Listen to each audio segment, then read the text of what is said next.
नमस्कार दोस्तों, स्वागत है आपका आपके अपने YouTube चैनल एजी सक्सेस मोटिवेशन में। दोस्तों, हम आज अपनी इस वीडियो में प्रतियोगी परीक्षा में पूछे जाने वाले कुछ महत्वपूर्ण प्रश्नों को हल करेंगे। तो अगर आप हमारे चैनल पर नए हैं तो प्लीज़ चैनल को सब्सक्राइब करें और अगर वीडियो पसंद आती है तो वीडियो को लाइक और शेयर करें। तो चलिए शुरुआत करते हैं। हमारा पहला प्रश्न है, हड़प्पा संस्कृति की जानकारी के प्रमुख स्रोत क्या हैं? ऑप्शन है ए धार्मिक ग्रंथ, बी शिलालेख, सी पुरातात्विक खुदाई या फिर ऑप्शन डी उपयुक्त सभी। बताइए इसमें से करेक्ट आंसर कौन सा है?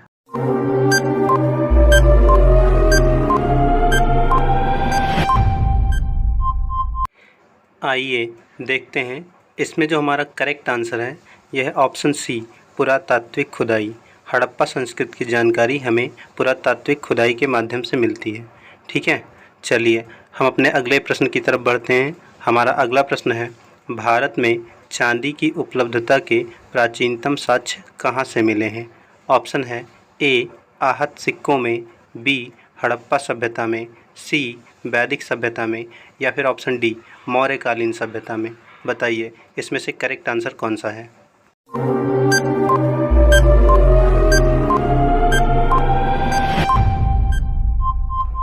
आइए देखते हैं।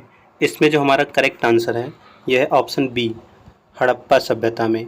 देखिए, जो भारत में चांदी की उपलब्धता के प्राचीनतम साक्ष्य मिले हैं ये हमें हड़प्पा सभ्यता से मिले हैं और हड़प्पा सभ्यता सबसे प्राचीन सभ्यता है। ठीक है, चलिए हम बढ़ते हैं अपने अगले प्रश्न की तरफ। हमारा अगला प्रश्न है, सिंधु सभ्यता वैदिक सभ्यता से अलग कैसे थी?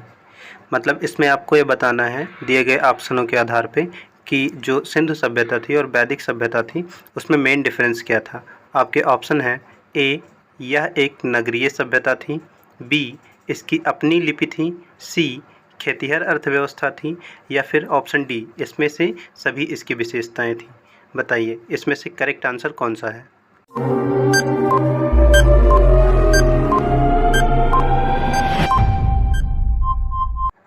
आइए देखते हैं।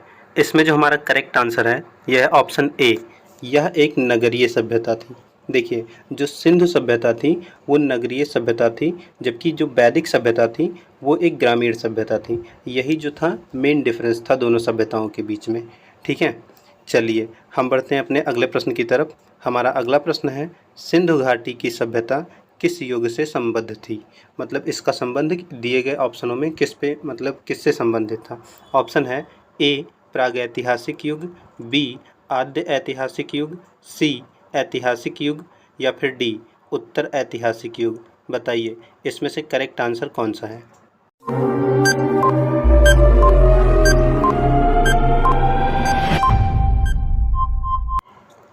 आइए देखते हैं। इसमें जो हमारा करेक्ट आंसर है यह है ऑप्शन बी आद्य ऐतिहासिक युग। देखिए, जो सिंधु घाटी की सभ्यता थी ये आद्य ऐतिहासिक युग से संबद्ध थी। ठीक है, अब देखिए इसमें जो आद्य ऐतिहासिक युग है ये क्या होता है?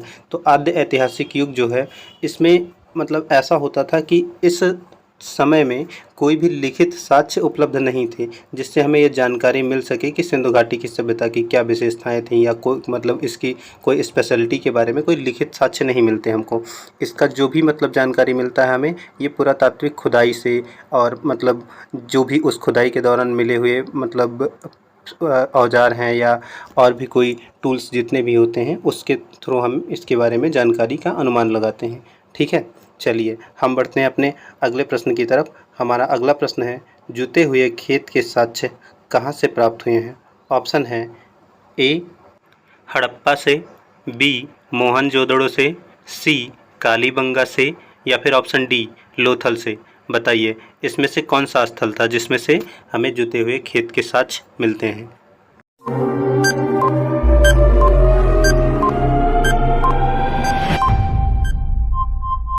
आइए देखते हैं। इसमें जो हमारा करेक्ट आंसर है यह है ऑप्शन सी कालीबंगा। देखिए, जो जुते हुए खेत के साक्ष्य हैं ये हमें कालीबंगा से प्राप्त होते हैं और कालीबंगा कहाँ पर है? तो कालीबंगा राजस्थान में स्थित है। ठीक है, यह भारत का एक राज्य है। चलिए हम बढ़ते हैं अपने अगले प्रश्न की तरफ। हमारा अगला प्रश्न है, मूर्ति पूजा का आरंभ कब से माना जाता है? ऑप्शन है ए पूर्व आर्यकाल, बी मौर्य काल, सी कुषाण काल या फिर डी उत्तर वैदिक काल। बताइए इसमें से करेक्ट आंसर कौन सा है?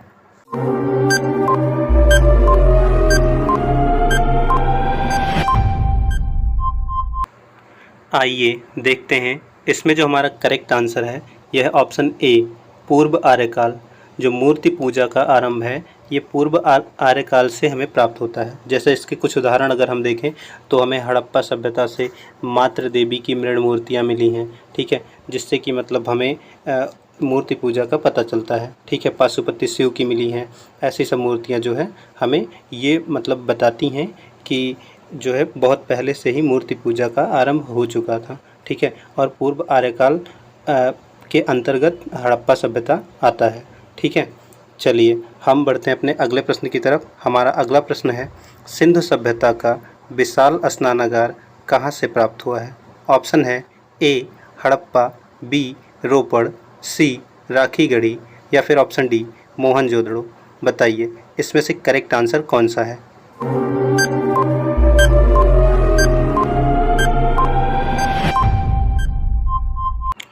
आइए देखते हैं इसमें जो हमारा करेक्ट आंसर है यह है ऑप्शन डी मोहनजोदड़ो।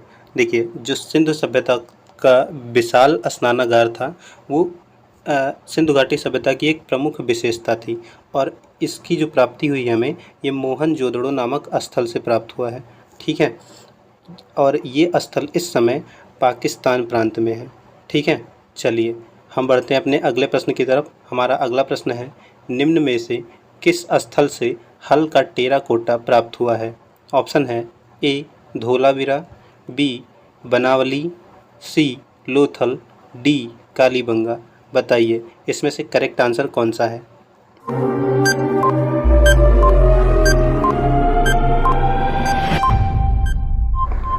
आइए देखते हैं इसमें जो हमारा करेक्ट आंसर है यह है ऑप्शन बी हल का टेराकोटा हमें बनावली से प्राप्त हुआ है, ठीक है। चलिए हम बढ़ते हैं अपने अगले प्रश्न की तरफ। हमारा अगला प्रश्न है सिंधु सभ्यता का कौन सा स्थल भारत में स्थित है? ऑप्शन है ए मोहनजोदड़ो, बी हड़प्पा, सी लोथल या फिर डी उपर्युक्त सभी। बताइए इसमें से करेक्ट आंसर कौन सा है?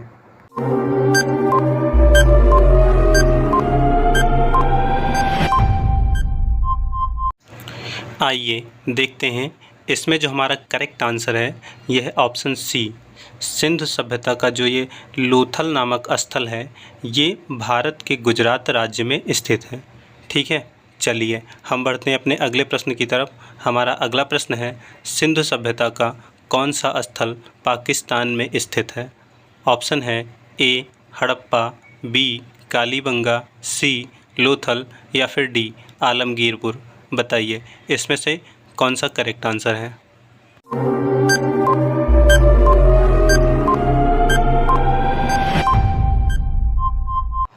आइए देखते हैं इसमें जो हमारा करेक्ट आंसर है यह है ऑप्शन ए हड़प्पा। जो सिंधु सभ्यता का हड़प्पा स्थल है ये पाकिस्तान में स्थित है, ठीक है। चलिए हम बढ़ते हैं अपने अगले प्रश्न की तरफ। हमारा अगला प्रश्न है कौन सा हड़प्पा नगर 3 भागों में विभक्त था?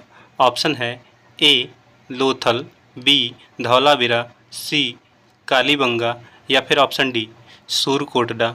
बताइए इसमें से करेक्ट आंसर कौन सा है?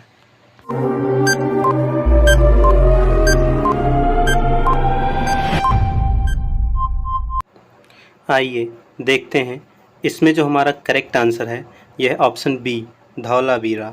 देखिए हड़प्पा सभ्यता का एकमात्र ऐसा स्थल धौलावीरा था जो 3 भागों में विभक्त था, ठीक है। चलिए हम बढ़ते हैं अपने अगले प्रश्न की तरफ।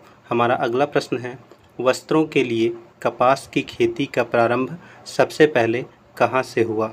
ऑप्शन है ए भारत से, बी मिस्र से, सी मेसोपोटामिया से या फिर ऑप्शन डी मध्य अमेरिका से। बताइए इसमें से करेक्ट आंसर कौन सा है?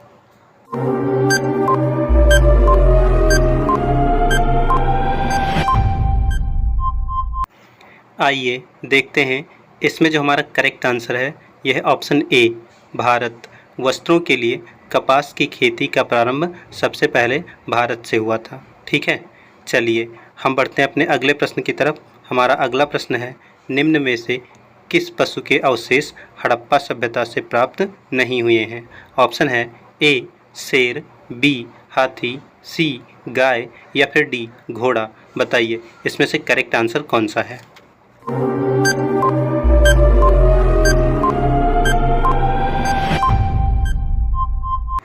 आइए देखते हैं, इसमें जो हमारा करेक्ट आंसर है यह ऑप्शन ए शेर।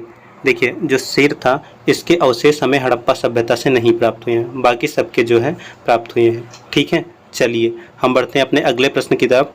हमारा अगला प्रश्न है, सिंधु सभ्यता के लोग किसकी पूजा करते थे? ऑप्शन है ए ब्रह्मा की, बी विष्णु की, सी पशुपति की या फिर ऑप्शन डी इंद्र एवं वरुण की। बताइए इसमें से करेक्ट आंसर कौन सा है?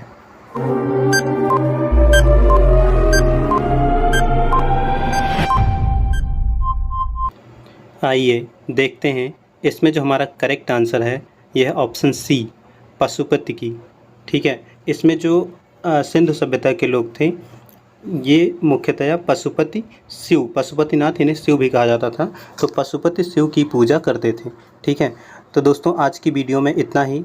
मिलते हैं आपसे अगले वीडियो में। आपको हमारी वीडियो कैसी लगी कमेंट करके ज़रूर बताइएगा। अगर वीडियो पसंद आती है तो वीडियो को लाइक करें और अपने दोस्तों के साथ अधिक से अधिक शेयर करें। और अगर आप हमारे चैनल पर नए हैं तो हमारे चैनल को सब्सक्राइब करें। वीडियो देखने के लिए आपका धन्यवाद।